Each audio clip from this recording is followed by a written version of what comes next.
Salut à toutes et à tous, j'espère que vous allez bien, bienvenue sur la chaîne Soigne ton art. Aujourd'hui, notre série de portraits consacrés à des artistes qui, à travers leur travail, leur œuvre, ont contribué à apporter un éclairage sur l'expression artistique. Nous allons parler d'une figure en fait majeure du romantisme dans l'art, à savoir William Blake. Blake, né en 1757, décédé en 1827, poète, graveur, peintre anglais, qui a laissé une œuvre véritablement fascinante. Alors pourquoi Blake? D'abord parce que Blake fut certainement un véritable artiste visionnaire, qu'il a créé en fait sa propre mythologie, basée sur un univers profondément religieux, mystique, spirituel, qui lui vaudra d'ailleurs d'être considéré comme fou. Ce qu'on peut dire, c'est que Blake était profondément incompris à son époque, était dans une forme de rupture artistique.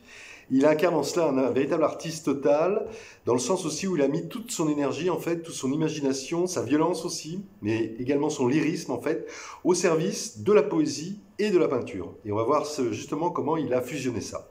Alors au sommaire, Blake, un artiste en marge ou à la marge. Ensuite, une création artistique intuitive. Enfin, Blake, un poète qui va fusionner le fond et la forme.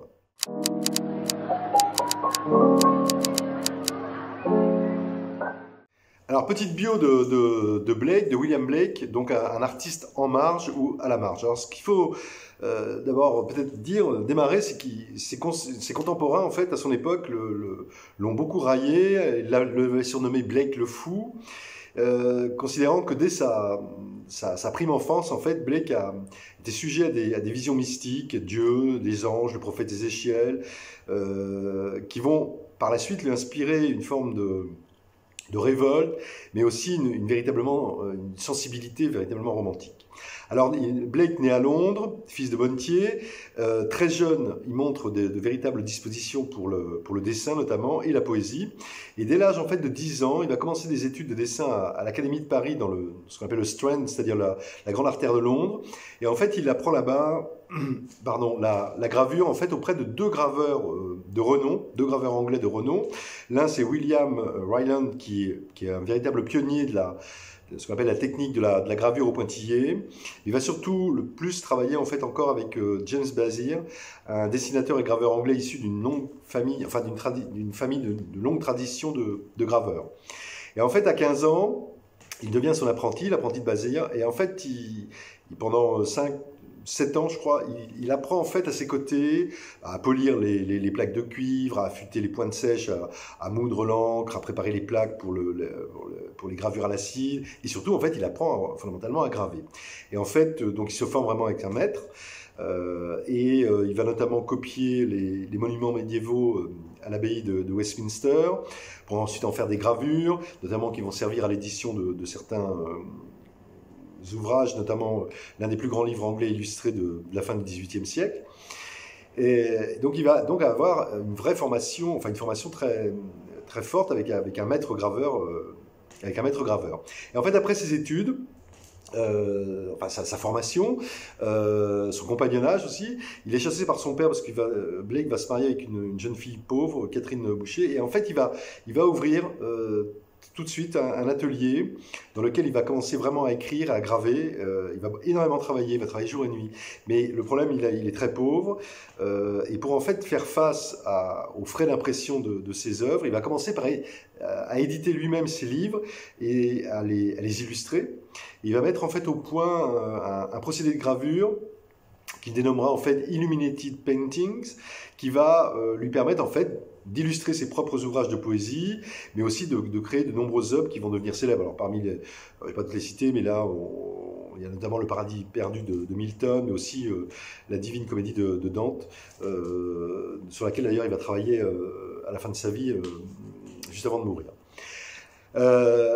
Alors en 1789, Blake, il est déjà donc il est artiste, il fréquente beaucoup les milieux révolutionnaires, il se promène dans les rues de Londres coiffé d'un bonnet phrygien, il est très, il clame quand même son christianisme déjà, mais un christianisme un peu libertaire, parce que en fait l'une des positions de Blake, c'est qu'il postule en fait qu'il n'y a pas de religion naturelle et que fondamentalement toutes les religions sont une. Et la même année, en 1789, il publie un nouveau livre, un livre très, très important qui qui voudra beaucoup un vrai succès. Il s'appelle Songs of Innocence, donc orné de ses dessins. C'est une œuvre vraiment singulière, encore une fois qui a beaucoup de succès, et donc ça va l'encourager à publier d'autres ouvrages, toujours illustrés. Alors il y aura donc Books of Prophecy, il y aura Gates of Paradise, il y aura America, a Prophecy, après il y aura Europe, a Prophecy, mais encore Songs of Experience, après Songs of Innocence. Et en même temps, il expose des peintures très allégoriques, des peintures basées sur l'histoire historique, religieuse. En 1800, il publie The Marriage of Heaven and Hell, et là, il part vivre, en fait, il va se mettre en retrait de Londres, il part vivre à Felpham, un village de Sussex, et il part vivre, en fait, auprès de William Hayley, qui est à l'époque un poète reconnu, à l'époque, bon, qui a complètement disparu depuis, et pour qui, en fait, il réalise des dessins. Il peint des portraits, et en fait, il ne revient à Londres qu'après plusieurs années. Mais il est toujours inspiré, en fait, par son sorte de dialogue qu'il a en permanence avec les personnages de la Bible, avec les saints aussi. Et en fait, il le représente, il continue dans ses œuvres, il peint, mais il grave surtout. Et il fait une nouvelle exposition en 1809, mais là, c'est un échec total. Et en fait, il va vraiment être réduit à la misère. Et en fait, il va passer les dernières années, il va être protégé, entre guillemets, soutenu par un peintre et graveur anglais assez connu à l'époque, qui s'appelait John Linnell. Mais il va plus dessiner. On va surtout dessiner en fait que sur commande, et il n'écrira plus en fait. Et les dernières années de sa vie vont être consacrées exclusivement à des illustrations de la Divine Comédie de Dante. Voilà.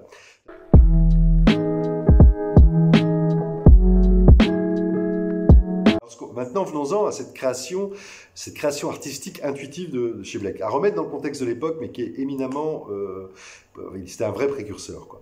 Alors, ce qu'on peut dire, c'est que dans son approche artistique, Blake, en fait, va opposer la raison à l'intuition. Et en fait, toute son œuvre, qu'elle soit poétique, qu'elle soit de la gravure ou de la peinture, va être vraiment traversée par ses visions mystiques. Et en fait, en s'appuyant sur les mythes antiques, voire archaïques même, il va inventer sa propre mythologie.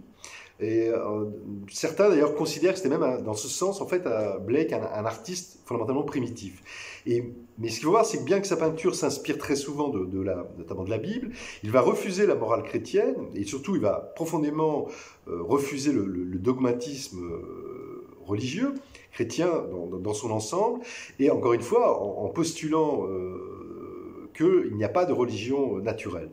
Mais ce qui est très intéressant dans son travail artistique, c'est qu'il était résolument novateur dans son approche picturale. On mettra toute une série de tableaux qu'on mettra en arrière-plan. On voit vraiment que pour l'époque, c'était très, très avant-gardiste. Et en fait, ce qui va faire de lui, en fait, un incompris, d'une certaine façon, et surtout un artiste qui va être, d'une certaine façon, à l'origine du mythe de la folie créatrice, sachant que cette thèse, selon laquelle en fait seuls les fous peuvent avoir du génie, en fait, elle va perdurer à son époque, mais elle va perdurer aussi toute une grande partie du 19e siècle jusqu'à la fin du 19e siècle. Donc Blake, fondamentalement catalogué comme fou, essentiellement aussi parce qu'il prétend avoir des visions d'anges, avoir des visions de Moïse ou encore de Dieu, et qu'il avoue même lui-même que son talent, mais aussi ses sujets, sont directement inspirés par son dialogue avec le divin, et aussi grâce aux visions que le divin lui transmet. Et ce qu'il faut voir, c'est qu'en fait, en puisant dans le mystique et dans le spirituel, en fait, qui représente à la fois la source de son inspiration, donc le moteur de sa création, que ce soit aussi bien sur le plan poétique que pictural, Blake, en fait, va surtout s'affranchir radicalement du classicisme. Et c'est là où ça en fait un artiste éminemment, précurseur. Et si un grand nombre de ses tableaux de ses gravures sont influencés par les thèmes bibliques, son œuvre, encore une fois, sort complètement, surtout des codes de l'iconographie chrétienne traditionnelle. Ce qu'on peut dire aussi, c'est que c'était un artiste évidemment fortement inspiré, puisqu'il avait encore une fois il est traversé par des visions, mais qu'il a peint en fait sa propre réalité, et surtout qu'il a intrinsèquement cherché à retranscrire ses visions mystiques d'une manière éminemment personnelle, très métaphorique aussi, et encore une fois en rupture complète avec la peinture religieuse, et que ces visions sont l'essence même en fait de sa créativité, et qu'elles lui ont permis en fait de s'émanciper de la représentation, on va dire à la fois traditionnelle et rationnelle en fait. Et donc on peut voir dans l'approche de William Blake une forme de lâcher prise, et aussi une forme d'expression de l'inconscient très forte et surtout très novatrice pour l'époque. Et là, je vais le citer parce qu'il l'a exprimé très clairement avec ses propres mots, en disant ça, et là je le cite, « Celui qui ne peut imaginer des objets aux traits plus précis et plus intenses que ceux qu'il voit avec ses yeux mortels et périssables, qui ne peut les éclairer d'une meilleure lumière, plus forte, celui-là n'imagine pas du tout. » Voilà. Et c'est une très belle définition, d'une certaine façon, d'une créativité extrêmement, qui est issue fondamentalement de son intériorité. Et cette perception d'une autre réalité est aussi, en fait, pour Blake, une manière, en fait, de s'opposer très clairement à la raison scientifique et technique de l'époque et à l'esprit, en fait, des Lumières qui prévalait, encore une fois, à cette époque.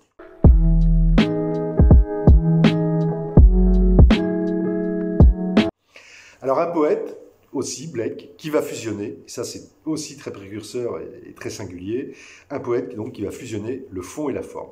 Alors, Blake, c'est évidemment le poète maudit que les romantiques, les symbolistes, mais aussi les surréalistes vont reconnaître fondamentalement pour un précurseur, considérant que William Blake, en fait, ne dissociera jamais, en fait, fondamentalement, son œuvre écrite de son œuvre peinte ou gravée. Donc, on l'a vu au début, dans sa bio, il illustre en fait la plupart de ses poèmes, donc inspirés par la Bible, mais aussi il illustre ses propres théories métaphysiques, sachant qu'il va beaucoup emprunter aux écrits d'Emanuel Swedenborg, qui est un scientifique théologien et philosophe suédois, très connu à l'âge de vers 55-56 ans, qui était déclaré être entré dans une phase spirituelle de sa vie et d'avoir des rêves et des visions mystiques en fait, dans lesquels notamment il discutait avec des anges et des esprits. Mais Blake va aussi beaucoup s'inspirer de la poésie de John Milton, donc poète et plutôt pamphlétaire anglais du XVIIe siècle, célèbre notamment pour être l'auteur de plusieurs poèmes épiques, dont le Paradis perdu. D'ailleurs, Blake fera une gravure là-dessus, et Le Paradis retrouvé.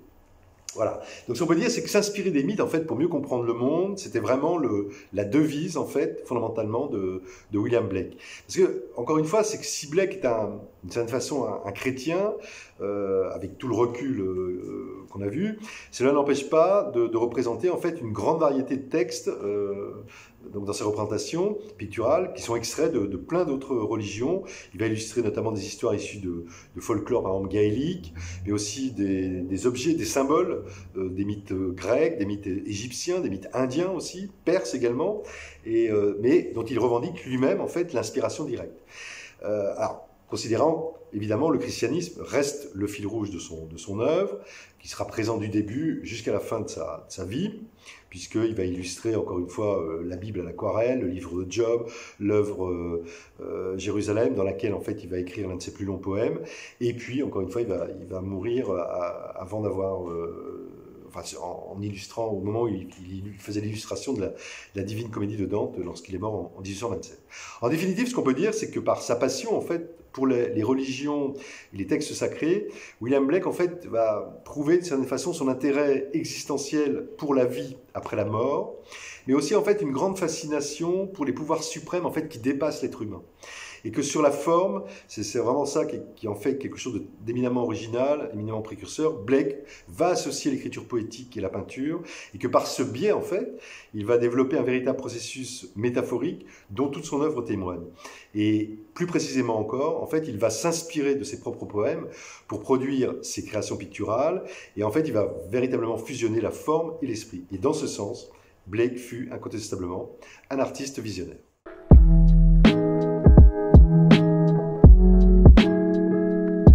Voilà.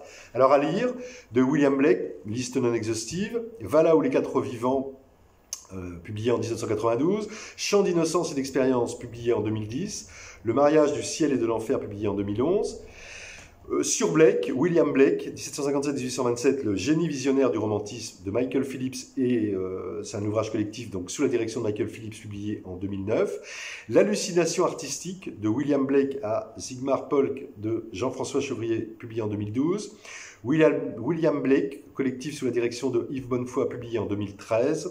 Enfin, William Blake, Le peintre des ténèbres, un romantique tourné vers l'invisible, livre collectif sous la direction de Thomas Jacquemin, publié en 2014. Je cite quand même un autre quand même c'est William Blake ou l'infini de Christine Jordis, publié en 2014.